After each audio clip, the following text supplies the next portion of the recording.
And what I'd like to tell you is that the Oneidas will be represented and will be thanked by both General Schuyler and by the Continental Congress for their service to the American cause. And these thank yous come in late 1777 and early 1778. They're rather long, but the gist of them is that we are grateful for your service to the American cause, and that sooner, should the sun and the moon pass out of existence, sooner should a mother forget her dearest children than we shall forget the services of the Oneida people.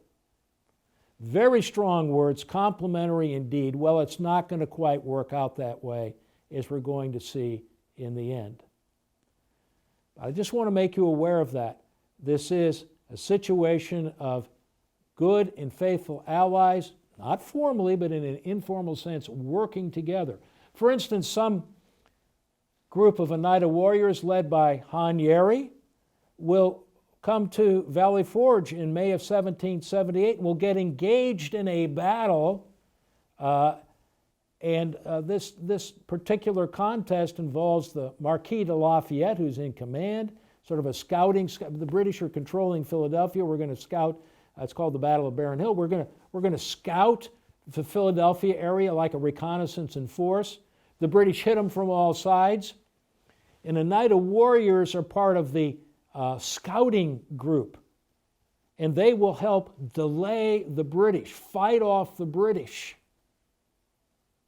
as Lafayette's force will retreat back to Valley Forge. In the process, 6 of those Oneida warriors were killed defending the Continentals and the militia under Lafayette.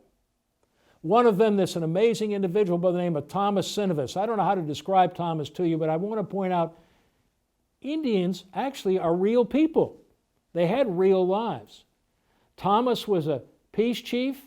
He was also a warrior. He had scouted into Canada. At one point, he got himself up in the rafters of a building in an Indian village as the British, St. Ledger and Company, were planning this expedition that I've described to you, that will ultimately be defeated at Fort Stanwix. And he brings all that information back and shares it with General Schuyler and with other parties in the area to warn them the British are coming even before the British are actually coming. He and 5 others are buried in a church ground not too far from the Barron Hill battlefield. So they continued to contribute, but the division is still there. So what happened? How can we begin to wrap this up? Remembering the praise that was handed out to the Oneidas.